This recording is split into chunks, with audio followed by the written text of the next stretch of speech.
Hello and welcome back. It is Monday. I am Mr. Sosotris, and this week we're continuing my Lit 101 series, and I wanted to start off with a poem, and just because it's small and it's something that we can dig into and analyze and pick apart, but it's not like a novel or a short story or something a little bit more elaborate. So we're going to start with this poem, and we're going to go from there. But I chose this one, first off, because it's in the public domain, and so I can show the full text of the poem on the screen and not have to ruffle any copyright feathers, because you always have to be aware of that. But also, it's a really great introduction. When I was teaching, this is the poem that students actually paid attention to. So I wanted to start with something. The poem is cool, it's fun, and it's accessible.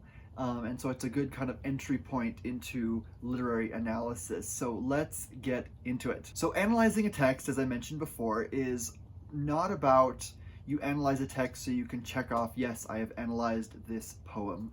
It's more about strengthening your critical thinking skills. And that's something that we use all the time, every day. It's something that we use when we're reading articles about news stories going on in the world.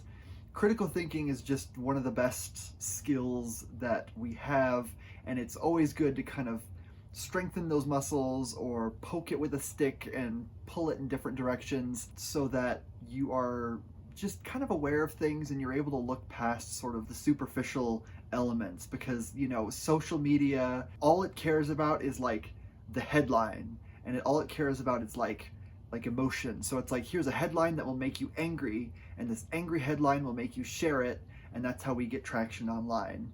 And so it's not about reading the article or, you know, analyzing what it's actually about. So critical thinking is good, and it keeps trolls from getting a handle on social media. So we're going to start off with a poem written in 1818, or at least it was published in 1818. I think it might have been written a little bit before. And yes, it is by a dead white guy, but it's a good poem, I promise.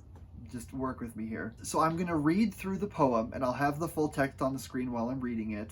And then we're going to look at sort of a few different ways that we can look at this. If you need to pause the video after, or, you know, when I finish the poem, or as soon as the poem goes up on the screen, if you need to pause, read it at your own speed, that's totally fine, and then we can jump back into it. But the poem is called Ozymandias by Percy Bysshe Shelley, and I'm going to read it now. I met a traveler from an antique land who said, "Two vast and trunkless legs of stone stand in the desert. Near them on the sand, half sunk, a shattered visage lies, whose frown and wrinkled lip and sneer of cold command tell that its sculptor well those passions read which yet survive, stamped on these lifeless things, the hand that mocked them and the heart that fed. And on the pedestal these words appear, My name is Ozymandias, King of Kings. Look on my works, ye mighty, and despair. Nothing beside remains. Round the decay of that colossal wreck, boundless and bare, the lone and level sands stretch far away." All right, I love this poem so much. So the way I'm going to kind of organize this is sort of just your initial reactions. What does your brain tend to gravitate towards the most? So first off, the first thing when you read this is your brain is probably going to like try to make sense of kind of what is happening in the poem. Like, what's the story?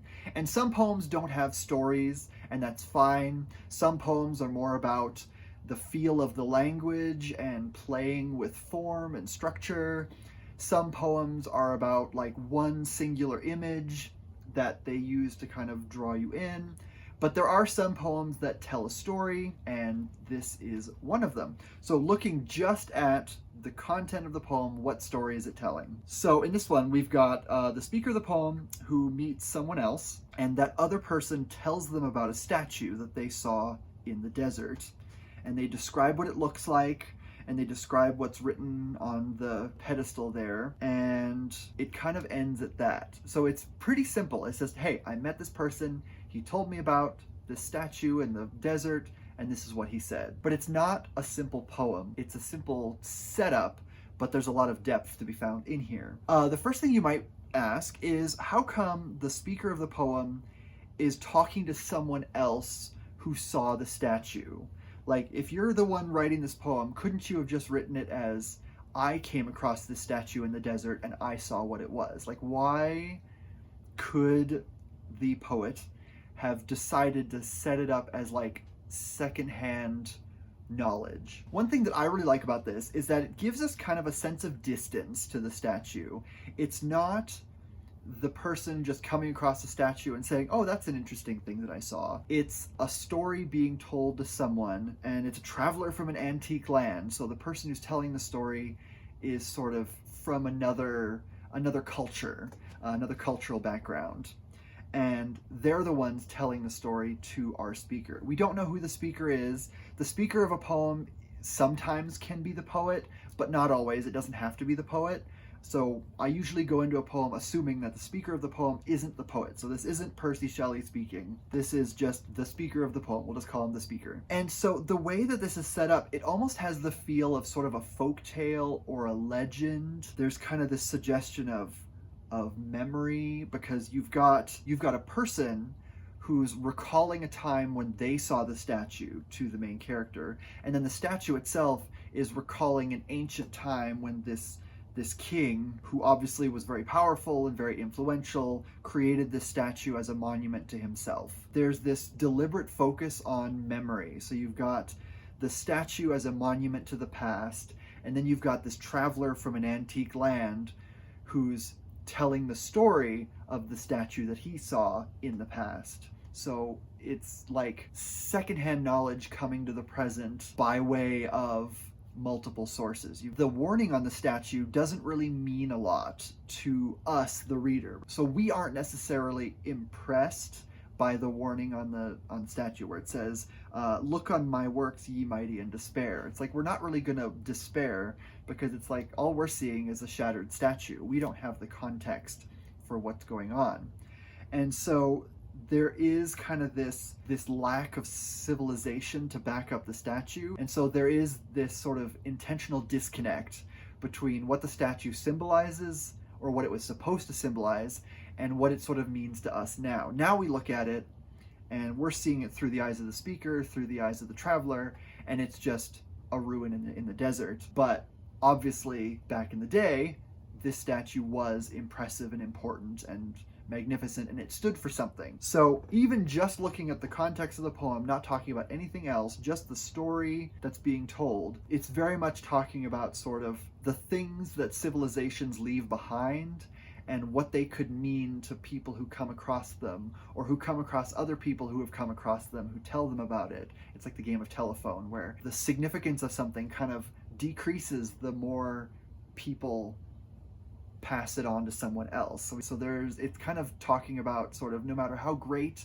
a civilization could be, there comes a point where the monuments that civilization erects could be just meaningless ruins in the desert. So the next thing you're going to want to ask is this connected to real history? Like, is this a real person in the poem, or is this a fictional thing? Now, if Ozymandias was kind of a fantasy figure, I think the poem would still work, but this is actually talking about a real ruler. So Ozymandias is the Greek name of the Egyptian pharaoh Ramses II, who was sort of one of the greatest rulers of ancient Egypt. He was in the 13th century BCE. He was also probably one of the longest rulers of ancient Egypt. So he lived a very long time. I think he was like in his 80s when he died, which was pretty crazy for back then. But, fun fact, Ramses' name means son of Ra, and lots of pharaohs took their names from gods. And so, also, ancient Egyptian they didn't write down their vowels in, like, when they're writing down their language. So a lot of the vowels had to be kind of painstakingly reconstructed over the years by comparing it to other languages and whatnot. And so early on, a lot of the scholars, especially this one guy named Budge, we don't like Budge, he just sort of threw in E's in everything, and he also mistranslated a few other things. I don't like Budge, but he just threw E's. So sometimes when you see the god Ra mentioned and stuff, it'll be like Ray, like R-E, because they were just like, just throw an E in there, because we don't know what the vowel is, so we'll keep it as an E. And so Ramses, we've got the A at the beginning, but it's just M-E-S-E-S is kind of after that. Now, it could be pronounced any different way. It could be like Ramesses, it could be Ramosis. Like, there's lots of different ways you could pronounce it. I think Ramesses is sort of the accepted sort of version, but it's if you pronounce ancient Egyptian kind of correctly, I think the vowels would be a little bit different. But Ramses is sort of what stuck, and since it sounds kind of Greek, I think that's sort of why it remained as popular, because ancient Egypt was taken over by the Greeks for a long time, and so a great deal of kind of Egyptian culture was filtered through that. A lot of the names of the Egyptian gods that we know today are all sort of Greek versions of the original Egyptian name. So like Osiris is Greek. The ancient Egyptian name was more like Osir or Wasir. And Anubis is another one. That's a Greek name. His original name was something more like Anpu or something like that. But anyways, Ramses was an actual king. He was genuinely very powerful. He erected a great deal of monuments to himself. And so this is talking about the leftovers of a very real civilization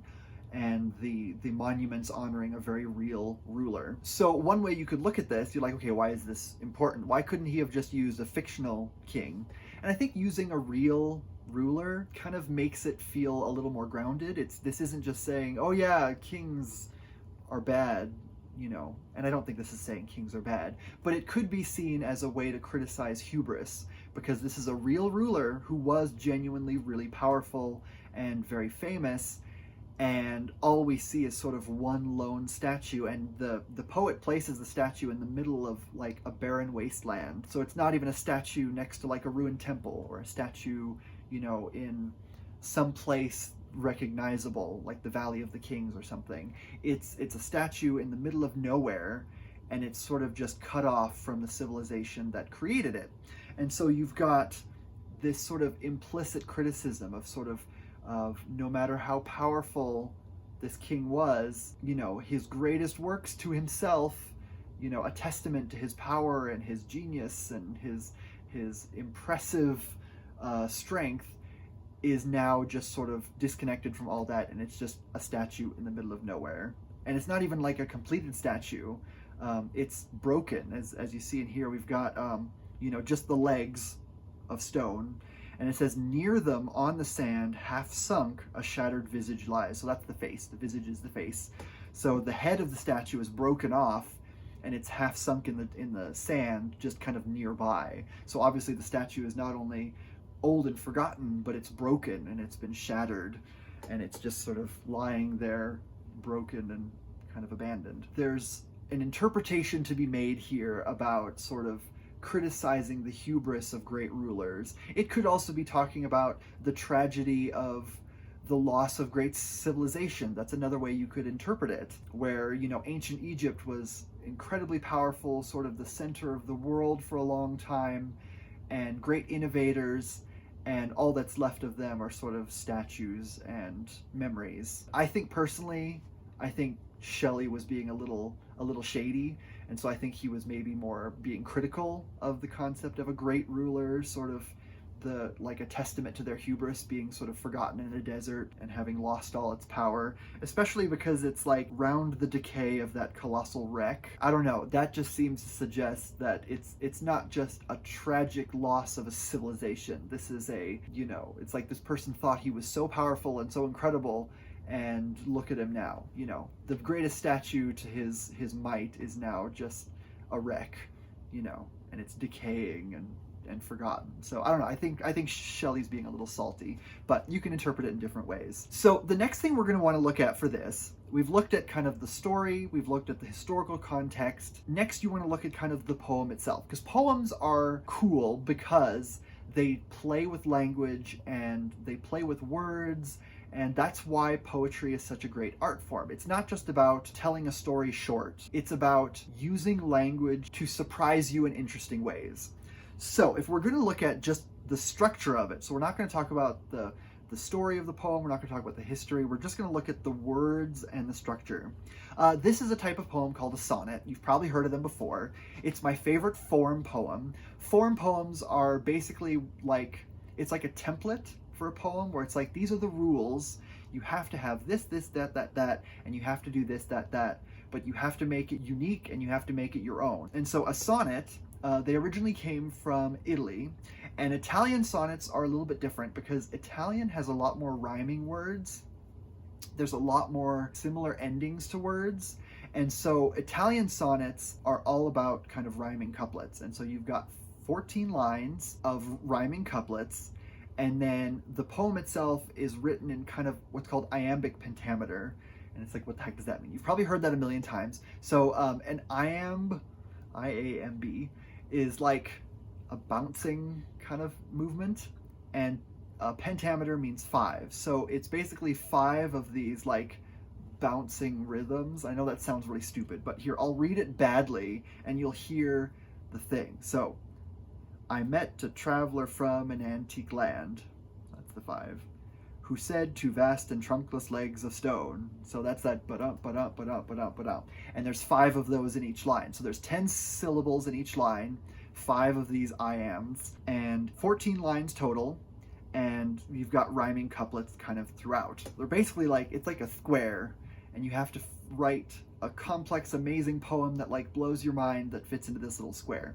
Now, this is an English sonnet. English is a little bit different because English is the worst, and it doesn't have a lot of the same frequency of rhyming words. Like, there's lots of words that rhyme, but not as many as in Italian. And so Italian sonnets are very lyrical and gorgeous, and they just sort of fit together. If you ever, want to hear, I'm sure they're on YouTube, just Italian sonnets, especially written in Italian, because you have to hear that kind of rhythm and flow. They're gorgeous. It's a wonderful art form. But of course the English found these and said, these are great, we want to do this. And so they decided that they could bend the rules a little bit. So there's still the iambic pentameter, there's still the 14 lines. Some modern sonnets will kind of play with that a little bit. The rules aren't really hard and fast anymore. You can kind of, mess around with it.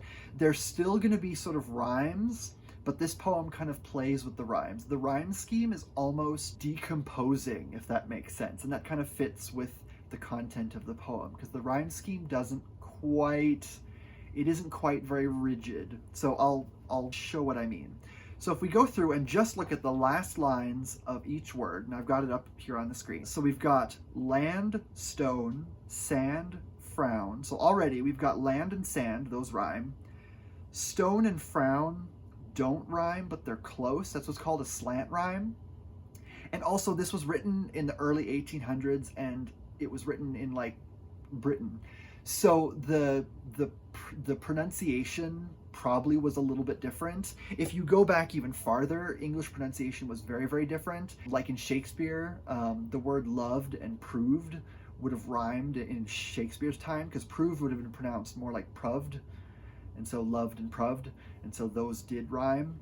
And so whenever you see a rhyme that doesn't quite work in an English poem or something, or a play or whatever, be aware of, like, it could just be pronunciation, because in a different accent it could be a rhyming word, or it could just be it's close enough, and so we've got a slant rhyme, and so it kind of rhymes but not quite. It's, it's kind of there, but I think it still works.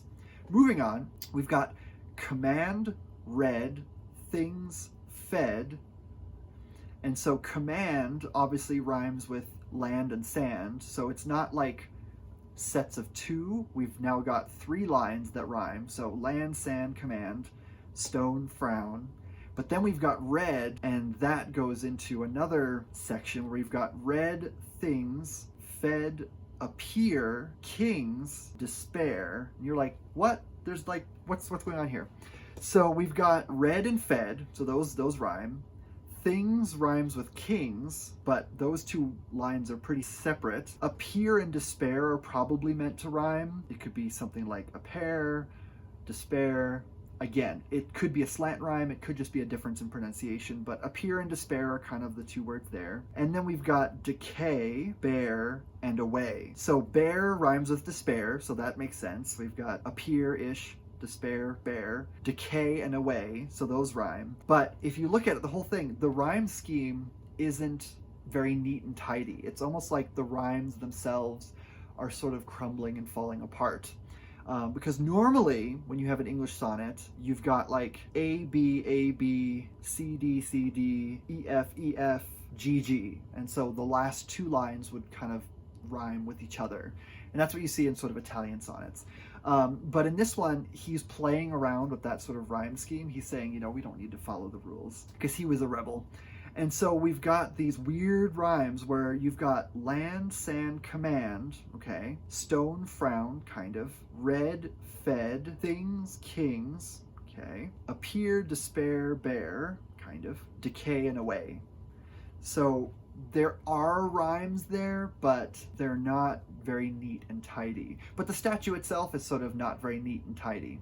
Now, when you're reading the poem, you don't read it with like hard stops at the end of the line. So I wouldn't read this like, I met a traveler from an antique land who said, two vast and trunkless legs of stone, stand in the desert, like that kind of thing. You don't want to do that.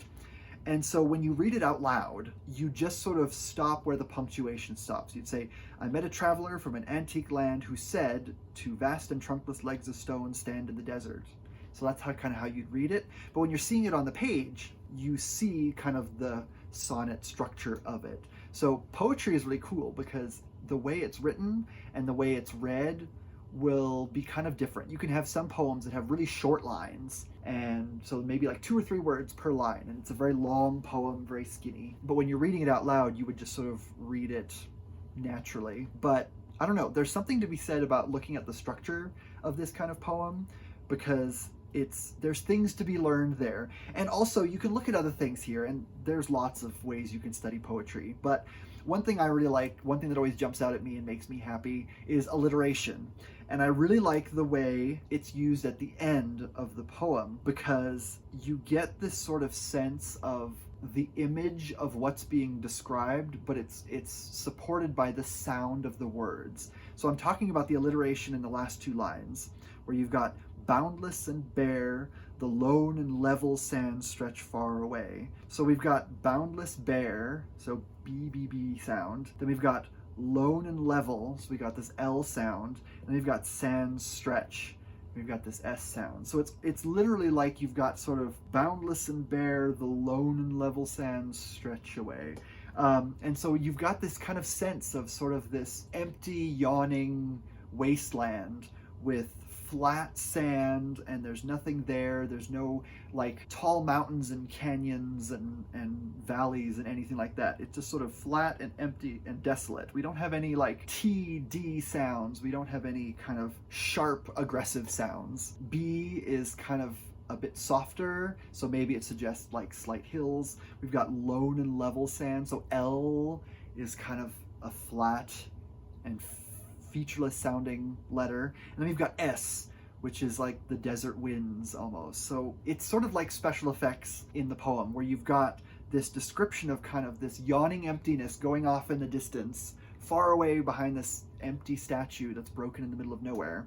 And then you've got this kind of, the sound of the poem suggests that same thing, where it's sort of the words themselves suggest sort of emptiness and desolation. And I think that really adds to the impact of that final line really well, because it's coming after that like really dramatic pronouncement, my name is Ozymandias, King of Kings, look on my works, ye mighty in despair. And it's like this supervillain-esque pronouncement, but then you've got right after that the image of kind of, it's just this statue sitting kind of in the middle of nowhere. If you've played a game that like a video game that has to do with sort of a post-apocalyptic kind of thing, like I'm thinking Fallout or like the Horizon games, sometimes you'll have a moment where you'll come across sort of like an old radio, if that makes sense. Fallout, I think, does this, where you have like an old radio playing like an old-timey song, and it's like a beautiful song. I think BioShock does this too, where you have like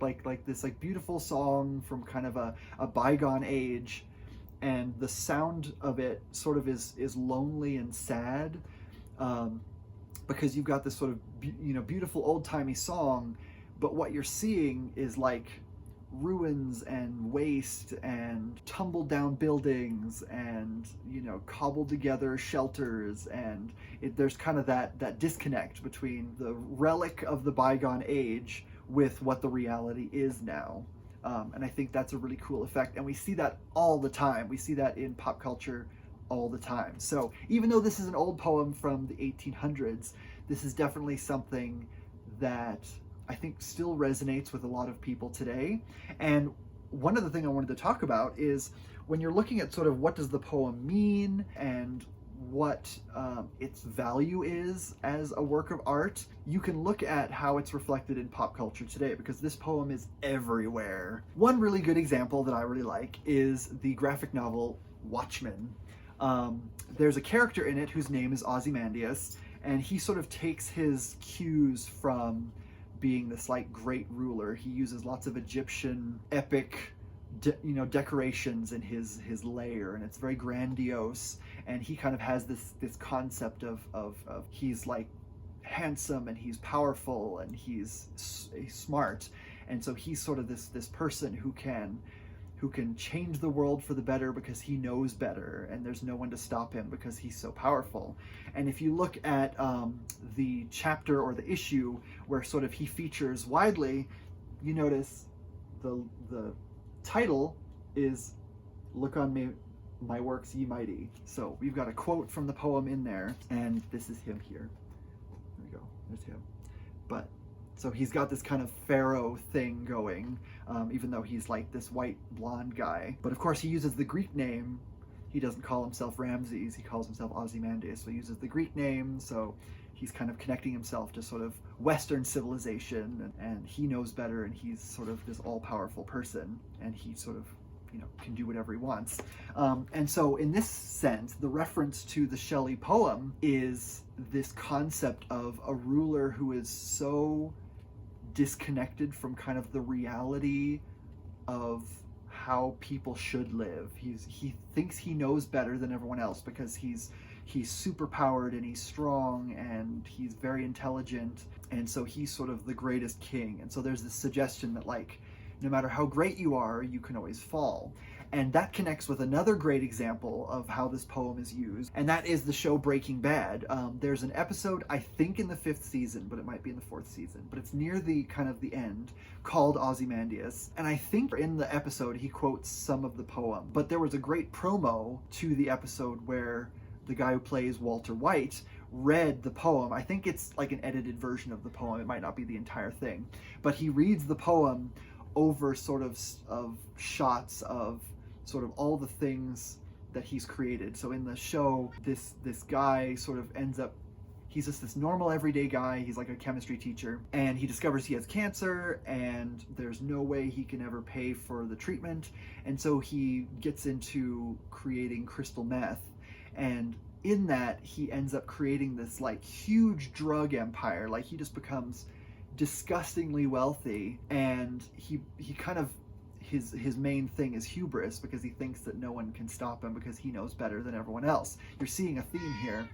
And eventually his empire becomes so big and it's so shaky that it starts to crumble on him, and all of his great works start to collapse around him. And so I'll put a link to the promo where you can see it, because it's him reading the poem along with shots of kind of what's around him. But in that, again, you've got this sense of sort of no matter how great an empire you create, even if it's like a drug empire, it doesn't have to be like a civilization, no matter how great an empire you create, it can always collapse. And so no great empire lasts forever is sort of the meaning of the poem as we kind of see it today. But like I said, there's no one meaning to anything. There's no like one correct interpretation. There's lots of different ways you could see this poem, and that's why I think it works so well. And I think that's why it captures sort of the public mind so well, because it suggests something that we're kind of always afraid of. Oh, there's a cat.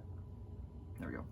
There's something we're always afraid of, is no matter how great our civilization gets, it is eventually going to collapse. Like it cannot last forever.